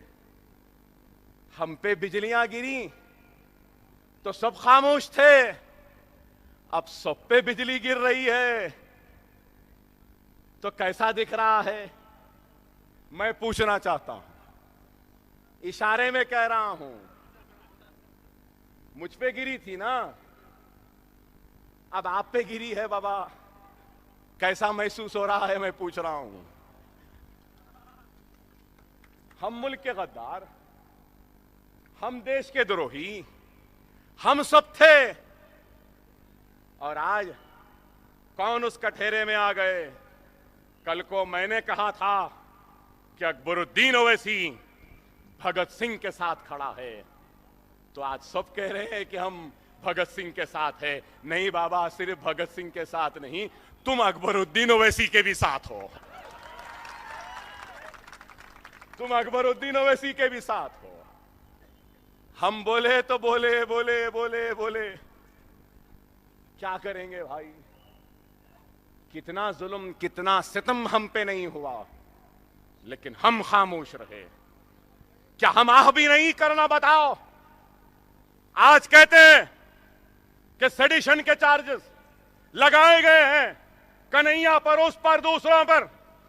अरे मैं पूछना चाहता हूं, हिंदुस्तान की आजादी के तारीख में सबसे बड़ा मुल्क से गद्दारी का अगर कोई इक़दाम हुआ है, मुल्क को तकसीम करने का कोई खत्म हुआ है, मुल्क को मजहब के बुनियाद पे बांटने का कोई अमल हुआ है, तो वो बाबरी मस्जिद की शहादत थी। बाबरी मस्जिद के शहादत करने वाले उन मुजरिमीन पर सेडेशन का चार्ज क्यों नहीं लगाए? क्यों नहीं लगाए, मैं पूछना चाहता हूं। लगाना था। अरे कांग्रेस, तुम्हारी नाहिली, तुम्हारी नाकामी, तुम्हारा गुरूर, तुम्हारा तकब्बुर और गांधी खानदान से तुम्हारी गुलामी ने नथुराम गोडसे और अंग्रेजों के दरबारों में गर्दन झुकाए खड़े रहने वाले अंग्रेजों के जासूसों के हाथ में आज इस मुल्क की बागोदौड़ चले गई। आज आप बताइए क्या हो रहा है, मुल्क कहां जा रहा है? आप बताइए। फिरका परस्ती की तरफ तेजी से बढ़ रहा है। ये मुल्क को आज सबसे बड़ा खतरा अगर किसी चीज से है तो वो फिरका परस्ती की सोच से है। मुल्क को सबसे बड़ा खतरा अगर है तो लव जिहाद का नारा देने वालों से। मुल्क को सबसे बड़ा खतरा है तो घर वापसी का नारा देने वालों से। मुल्क में सबसे बड़ा खतरा अगर है तो रामजादे या हरामजादे का लफ्ज इस्तेमाल करने वालों से है। मुल्क में सबसे बड़ा खतरा है तो मुसलमानों को पाकिस्तान जाओ कहने वालों से है। ये लोग हैं सबसे बड़े खतरा इस मुल्क के। आज ये मुल्क को तकसीम करना चाहते हैं। अरे रहा सवाल हमारा, हम जब नहीं गए तो अब क्या जाएंगे? और क्यों जाएं भाई? हमारे आबा व अजदाद का मदफन यहां है। ख्वाजा अजमेरी यहां आराम कर रहे हैं, महबूब इलाही यहां आराम कर रहे हैं। हम जाएं तो क्यों जाएं? अपने मदफन को छोड़कर हम नहीं जाएंगे। ये मुल्क हमारा था, हमारा है, हमारा रहेगा। हम इस मुल्क के वफादार थे, है और रहेंगे। इस मुल्क पर अगर आंच आएगी तो सबसे पहले हम अपनी गर्दनों को पेश करते हुए इस मुल्क की हिफाजत करेंगे। ये मुल्क हमारा है, लेकिन आज हमारे ऊपर तनकीदें, इल्जामात। अरे आज मजलिस सारे हिंदुस्तान में पहुंच रही है। बोले क्या जीती, किधर जीती? क्या महाराष्ट्र में 2 एमएलए नहीं जीत गए? जीते या नहीं? महाराष्ट्र की नाक, हिंदुस्तान की नाक मुंबई। क्या मुंबई से नहीं जीते? मुंबई की नाक क्या है? बायकल्ला। क्या हमारे पास नहीं है बायकल्ला? सल्तनत आसिफ जाही का पहला दारुल खिलाफा औरंगाबाद सल्तनत आसिफ जाही के लुटने के बाद या निजाम दखन के हैदराबाद को दारुल खिलाफा बनाने के बाद फिर इस सरजमीन दखन से निकलकर हमने फिर से औरंगाबाद को कब्जा किया। क्या ये हमारी कामयाबी नहीं? अरे ये छोड़ो, औरंगाबाद बल्दिया में कामयाबी, क्या गैर मामूली कामयाबी नहीं? उत्तर प्रदेश में मंडल इलेक्शनों में मजलिस की कामयाबी, क्या गैर मामूली नहीं? कल्याण में कामयाबी, क्या मजलिस की गैर मामूली कामयाबी नहीं? और कामयाबी कल्याण में हुई तो ना असद साहब गए ना अकबर साहब गए, हमको नहीं आने दिए। ठीक है, नहीं आए तो क्या हुआ? हम नहीं आ सक रहे ना। हम जहां जहां नहीं जा सकते वहां वहां हम एक नहीं 1000 असद ओवैसी व अकबर ओवैसी को तैयार करेंगे। यह हमारा काम है। हमारा वारिस पठान अकेला चला गया, कल्याण में मेहनत कर लिया, जीत गया। लेकिन सवाल यह है कि हम क्यों नहीं जा सकते? मुंबई में इलेक्शन हो गया, हम जीत गए, लेकिन अब तक मुझे तकरीर करने की इजाजत नहीं दी जा रही। मैं पूछना चाहता हूं, जो इज़हार हक की आजादी की बात करते हैं, टॉलरेंस इंटॉलरेंस की बात करते हैं, राइट ऑफ स्पीच की बात करते हैं। मैं उनसे पूछना चाहता हूं, हम क्यों नहीं तकरीर कर सकते? हम क्यों नहीं जा सकते? यूपी नहीं, आप नहीं आ सकते। कर्नाटक आप नहीं जा सकते। बेंगलुरु आप नहीं जा सकते। बिहार गए, एक ही जलसे में वापस भिजा दिए। क्यों? क्यों बताओ? क्या मुझे जमहूरी जिद्दोजहद में हिस्सा लेने का इख्तियार नहीं है?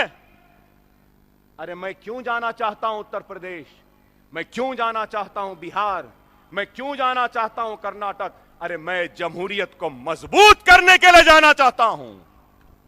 क्या जमहूरियत को मजबूत करने का भी हक नहीं है मुझे? क्या जमहूरी जिद्दोजहद का हिस्सा बनने का भी हक नहीं? यह कौन सा इंसाफ है, मैं पूछना चाहता हूं। अरे बोलने दो हमको जो बोलना है। अगर गलत बोलते हैं तो मुकदमा डालो, जेल में डालो, आवाम को फैसला करने दो। बेंगलुरु गए, नहीं आ सकते। एक जलसा नहीं हुआ बेंगलुरु में, एक दौरा नहीं करने दी। हद ये हो गई, आजादी का झंडा, सही, आजादी का झंडा भी नहीं चढ़ाने दी कि हमको कर्नाटक व बेंगलुरु भी नहीं जाने दिए, बिहार में भी नहीं जाने दिए, और जहां भी जाना चाहते हैं प्रोग्राम परमिशन की दरखास्त जाती है तो दरखास्त से पहले मुकामी पुलिस असद साहब या मेरे ख़यामगाह पे आ जाती है। पूना में परमिशन दिया गया, अकबर साहब आ रहे हैं बोला गया, तो मैं जाने से पहले पूना की पुलिस मेरे घर पर थी। नहीं अकबर साहब, आप पूना तो छोड़िए, महाराष्ट्र की सरहद में 1 महीने तक दाखिल नहीं हो सकते। क्या अकबरुद्दीन ओवैसी क्या इस मुल्क का शहरी नहीं है? क्या हम बराबर का हक नहीं रखते? क्या हम दूसरे दर्जे के शहरी हैं? अरे जितना हक इस मुल्क पर नरेंद्र मोदी का है, उतना ही हक अकबरुद्दीन ओवैसी का भी है।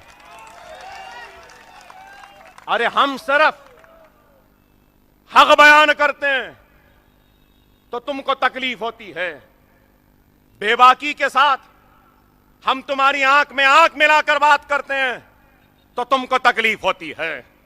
एक तरफ ये फिरका परस्त तंजीमें हैं तो दूसरी तरफ नाम निहाद सेक्युलर जमातें, ये कांग्रेस, ये पूरे जो सेक्युलरिज्म का चौला पहनकर, मुखौटा पहनकर अंदरूनी पूरी फिरका परस्ती करते हैं और आज मजलिस पर इल्जाम लगाते हैं।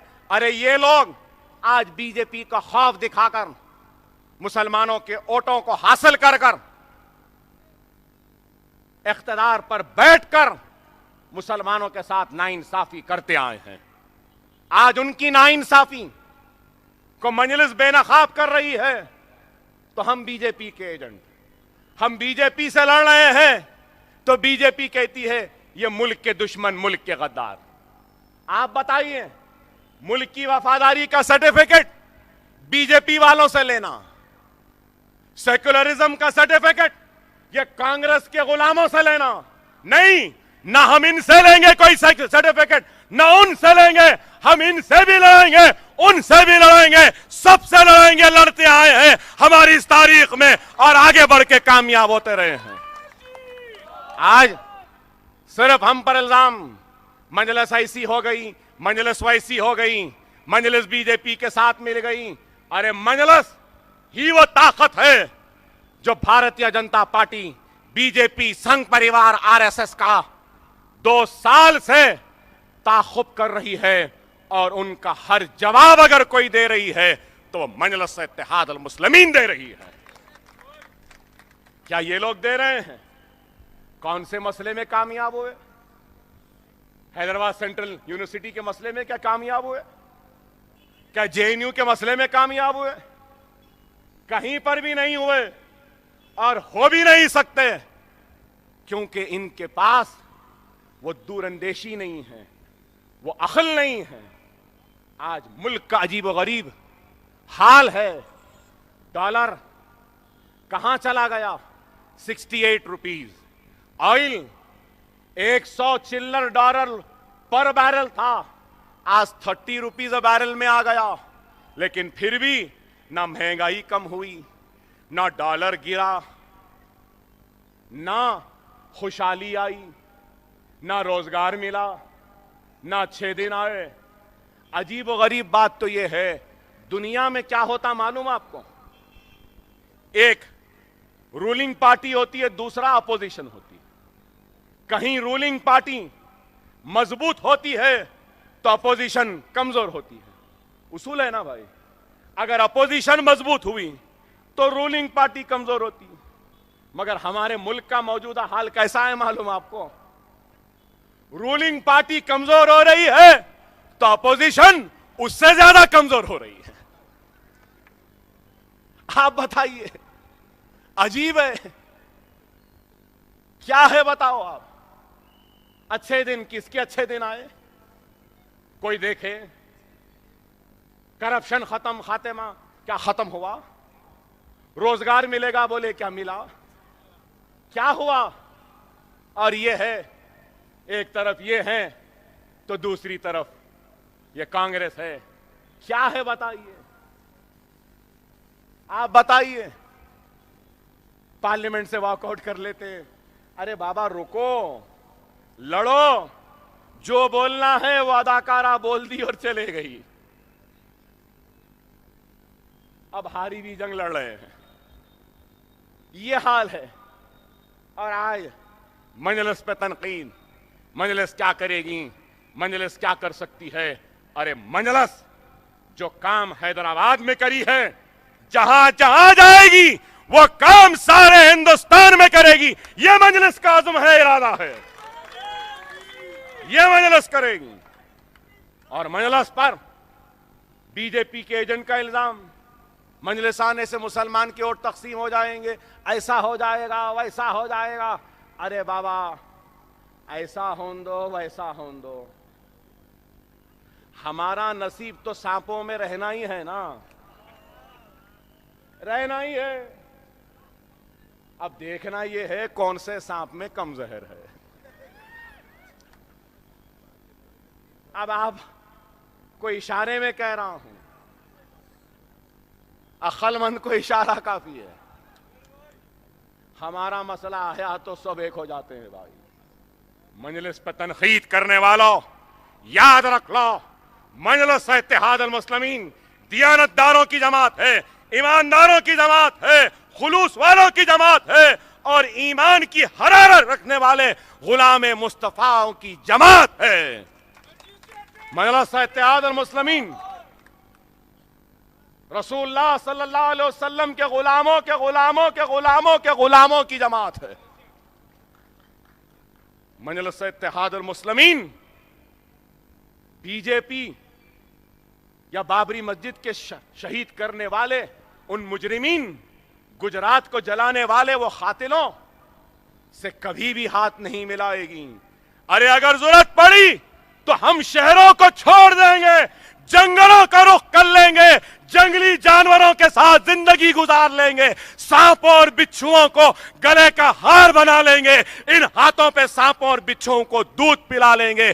भूख लगी तो झाड़ों के जड़ों को काट कर खाकर अपने पेटों को भर लेंगे। लेकिन खुदा की कसम, हमारी इज्जतों को, हमारी इस्मतों को, हमारे खून को बहाने वाले कातिलों और अल्लाह के घर को शहीद करने वाले जालिमों से कभी हाथ नहीं मिलाएंगे। ये मजलिस है, ये मजलिस है। मजलिस इत्तेहाद अल मुस्लिमीन लड़ रही है। ऐवान में चाहे 1 मिनट मिलो या 5 मिनट मिलो, किस तरीके से बोलता है हमारा सदर बताओ। आपका सदर हमारी हैदराबाद की नाक, शान, मुसलमानों की आवाज बनकर ऐवान पार्लियामेंट में शेर की तरह खड़े होकर बोलता है। कोई है? अरे कोई नहीं है। बेबाकी का नाम अगर कोई है तो वो मजलिस है। समझो मेरी बात को मेरे भाई। आज मेरे लिए सबसे फिक्र की बात है और तकलीफ की बात है, वो ये है कि हमने इतना किया, हुकूमत वक्त को अपना दुश्मन बना लिया, संघ परिवार व आरएसएस की नजरों में खटकने लगे, हमारी गर्दनों पे इनाम लगने लगे, हमारे गर्दनों की कीमत एक एक करोड़ तक लग गई, हम जेलों में चले गए, इतना सब कुछ कर दिया, फिर भी हमारी पोलिंग 40%, 45%। क्या हमारा काम 100% नहीं रहा मेरे भाई? मैं पूछना चाहता हूं, यहां आप बैठे हैं, क्या हमारा काम 40% है या 100% है? मैं पूछना चाहता हूं आपसे। फिर पोलिंग 40% क्यों है, मेरा सवाल है। अगर आप 40% पोलिंग करेंगे और मैं भी अगर 40% काम करूं तो अच्छा दिखेगा आपको। खैर 40% हो या 4% हो, मजलिस इख्तिदार के लिए काम नहीं करती, अपनी आखिरत के लिए काम करती। मगर मेरे भाई, हम कौन हैं, हम क्या हैं, हमारी क्या हैसियत है? हम कुछ नहीं हैं। अगर कुछ हैं तो आपकी इत्तेहाद की वजह से है। हमारी कुछ हैसियत है तो आपकी दुआओं की वजह से। अगर हमारे जुमलों में, हमारे खिताबत में अगर ताकत है हुकूमत से गुर्राने की, उनके सामने खड़े रह के ललकारने की हिम्मत है, तो वो आपके वोटों की वजह से है। अगर आपका वोट कम होगा, आपका इत्तेहाद कमजोर होगा, तो फिर हमारा वजूद कमजोर होगा, खत्म होगा। गौर करो मेरे भाई, मेरी आवाज जहां जहां तक जाती है, आज हिंदुस्तान हैदराबाद की तरफ देख रहा है, और इस हैदराबाद को सिर्फ हिंदुस्तान नहीं बल्कि अकबरुद्दीन ओवैसी भी देख रहा है, मैं भी देख रहा हूं।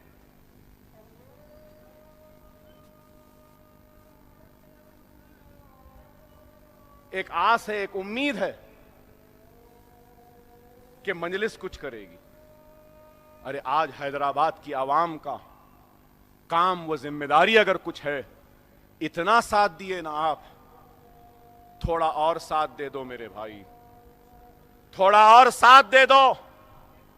खुदा की कसम, अकबरुद्दीन ओवैसी व असदुद्दीन ओवैसी हिंदुस्तानी मुसलमानों के दिलों को भी फतेह कर लेंगे, ये मेरा आपसे वादा है। आज मुंबई वाले मुझसे कह रहे हैं कि अकबर भाई आप मुंबई नहीं आए, मुंबई क्यों छोड़ दिए? क्या करूं, आना चाहता हूं, एक तो पुलिस नहीं आने देती, दूसरा सेहत रोकती है, हर 3 महीने को आयरन खून चढ़ाना, अब सर्जरी को जाना है, एक ये मुसीबत, फिर यहां के कॉलेजेस, यहां के दवाखाने, यहां के मसाइल, हर 4 महीने को इलेक्शन, क्या करूं बताइए। और फिर उसके बाद मेरा भाई 45%, 40% पोलिंग, तो मैं घर छोड़ूं तो कैसा छोड़ूं बताओ?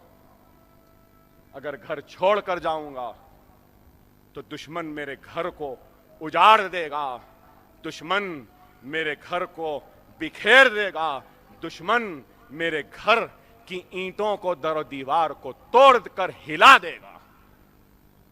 वो खौफ है जो बढ़ते हुए कदम लौट कर आ जाते हैं अपनी घर की हिफाजत के लिए। अरे क्या 58 बरस में आपके घर की हिफाजत आप खुद करने के अहल नहीं हो सके? क्या आप 58 बरस की मजलिस की तारीख में अपने घर की दरो दीवार की हिफाजत करने के अहल नहीं बन गए मेरे भाई?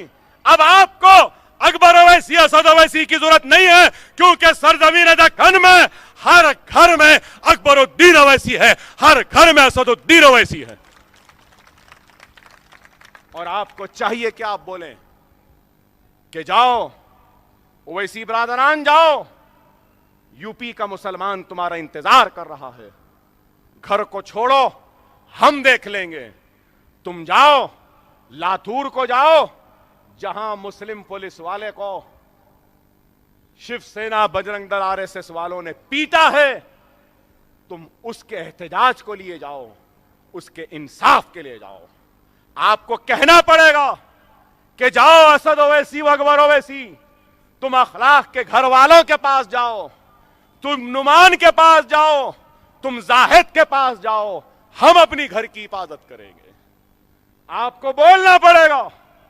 नहीं, अगर आप कहेंगे कि नहीं आप यहीं रहो, यहीं रहो, यहीं करो, तो मेरे भाई अल्लाह के सामने मुझे भी जवाब देना पड़ेगा, आपको भी जवाब देना पड़ेगा कि इतनी सलाहियत, इतनी काबिलियत, इतनी हिम्मत, इतनी मोहब्बत, इतनी चाह, इतनी तड़प के बावजूद तुम उन मजलूम मुसलमानों के पास नहीं जा सके, नहीं गए, तो अल्लाह भी हमसे नाखुश होगा।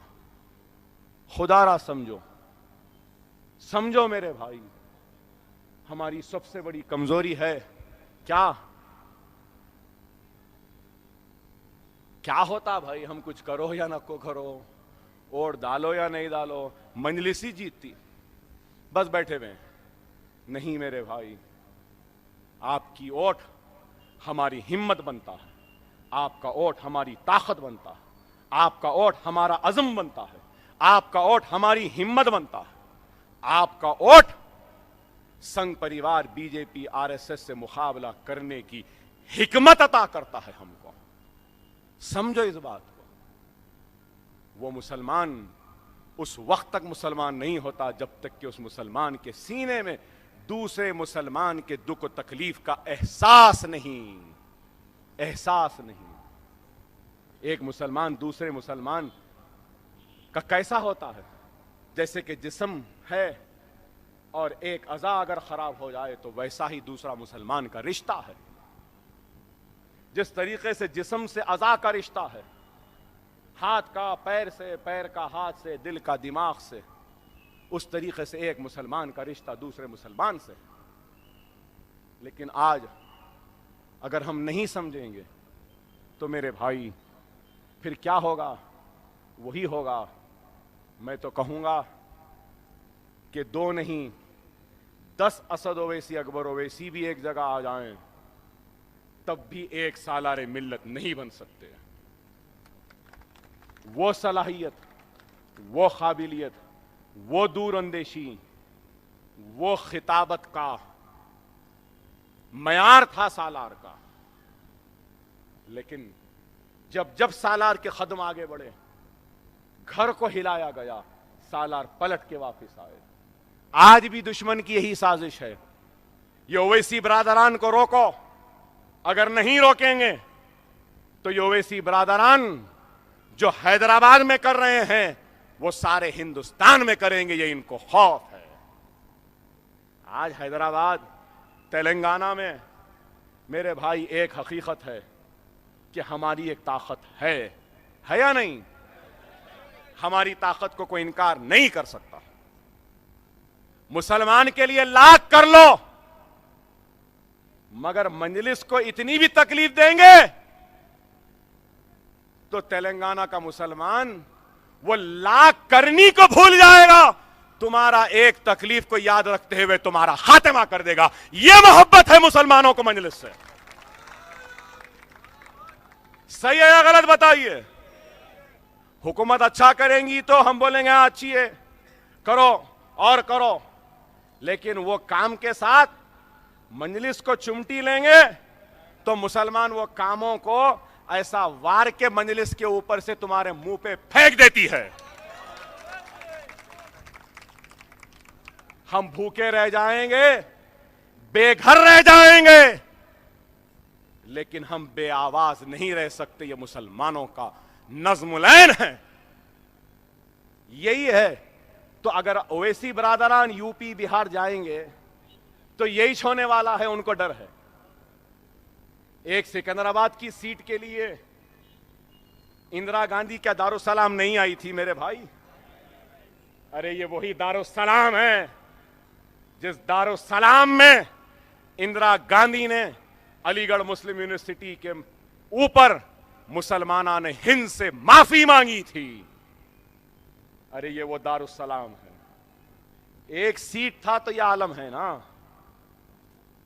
अब तो सिर्फ तेलंगाना नहीं रहा भाई, तेलंगाना, आंध्र प्रदेश, महाराष्ट्र, उत्तर प्रदेश, कर्नाटक, और आगे बढ़ते जाएंगे।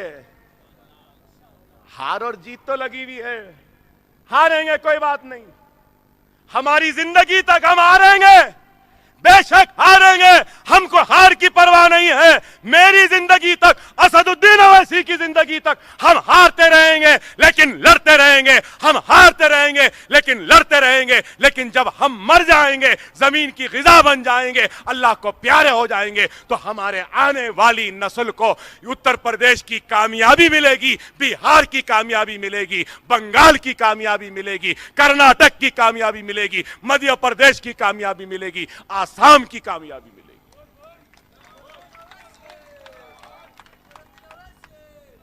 क्या हार की डर से हम बिहार और यूपी व बंगाल जाना छोड़ दे? नहीं, यूपी बिहार बंगाल तो छोड़ो, यूपी बिहार बंगाल तो छोड़ो, जा चुके हैं।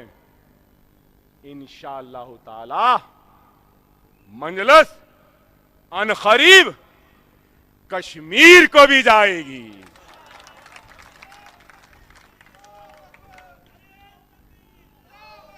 वो कश्मीरी मुसलमानों के लिए भी लड़ेगी, कश्मीरियों के हक के लिए लड़ेगी, कश्मीरियों के इंसाफ के लिए लड़ेगी।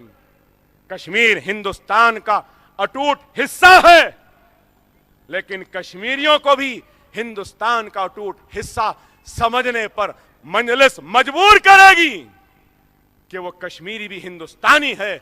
उनको हक दो, उनको इंसाफ दो, उनको रोजगार दो, उनको तालीम दो, उनकी जिंदगी में खुशहाली लाओ।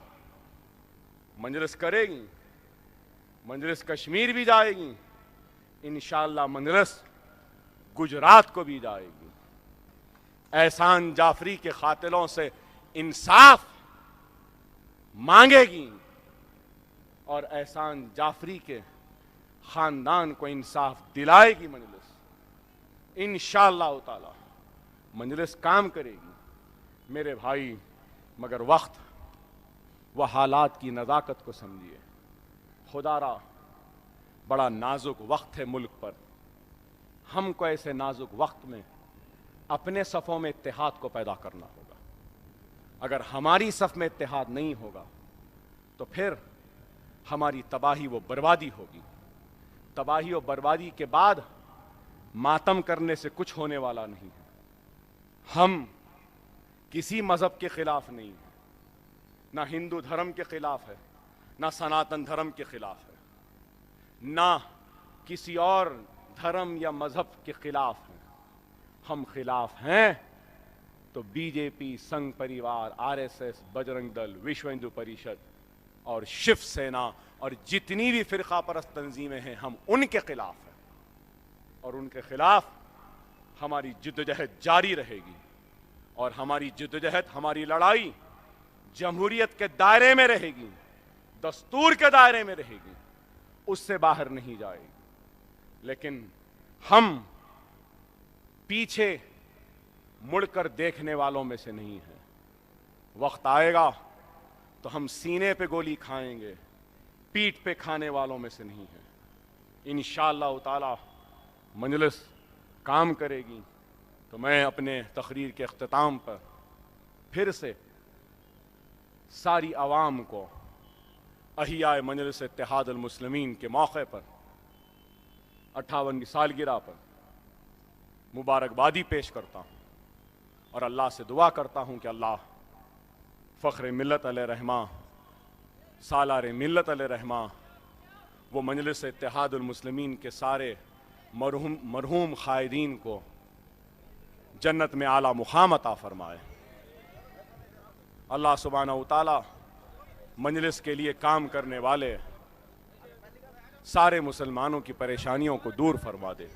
अल्लाह हम सबको नेक बनाए, हम सबको एक बनाए। अल्लाह सुब्हानहू व तआला हमारे घरों की हिफाजत करे, हमारी इज़्ज़तों की हिफाजत करे, हमारी इस्मतों की हिफाजत करे। अल्लाह से दुआ है कि अल्लाह हमारे बच्चे जो इम्तिहानात लिख रहे हैं अल्लाह उनको उनके इम्तिहानात में कामयाबी और कामरानी अता फरमा दे। अल्लाह हमारी बहनें जो घरों में हैं अल्लाह इनके शादियां करवा दे। अल्लाह हम सब मुसलमानों की मुसीबतों को दूर फरमा दे। अल्लाह हमको नमाज का पाबंद बना दे। अल्लाह तो हमारे मजलिस के क़ायदीन की हिफाजत फरमा। अल्लाह हमारा सदर तन्हा अकेले फिरता है सारे हिंदुस्तान में। अल्लाह उसके बहुत दुश्मन है। अल्लाह तो हमारे सदर की जान की हिफाजत फरमा। अल्लाह तो नक़ीब मिल्लत बैरिस्टर असदुद्दीन ओवैसी साहब की हिफाजत फरमा। अल्लाह दुश्मनों की नज़रें हमारी तालीमी इदारों पर पड़ी हैं। ऐ मौला हमारी तालीमी इदारों की हिफाजत फरमा। अल्लाह हमारे मेडिकल कॉलेज व इंजीनियरिंग कॉलेज की हिफाजत फरमा। अल्लाह हमारे दवाखानों की हिफाजत फरमा। अल्लाह इस दारुस्सलाम की हिफाजत फरमा। अल्लाह तो इस दारुस्सलाम को रोज़ क़यामत तक इसी तरीक़े से आबाद रख। अल्लाह तू सारे हिंदुस्तान के मुसलमानों की हिफाजत फरमा। अल्लाह तू सारे हिंदुस्तान के मुसलमानों की हिफाजत फरमा। अल्लाह मुसलमानों के दुश्मनों का ख़ात्मा कर दे। अल्लाह जो मुसलमानों को मिटाना चाहते हैं हिंदुस्तान में अल्लाह तू उनको मिटा दे, तू उनको ख़त्म कर दे। तो मुसलमानों की हिफाजत फरमा, मजलिस इत्तेहादुल मुस्लिमीन की हिफाजत फरमा। अल्लाह मजलिस को सारे हिंदुस्तान में पहुँचा दे, मुसलमानों के हर घर तक मजलिस को पहुँचा दे, हर दिल में मजलिस को बसा दे, हर दुआ में ओवैसी बरादरान को शामिल करवा दे। अल्लाह तो हमको कामयाबी अता फरमा, कामयाबी अता फरमा, कामरानी अता फरमा। वाखिर दावाना अल्हम्दुलिल्लाहि रब्बिल आलमीन।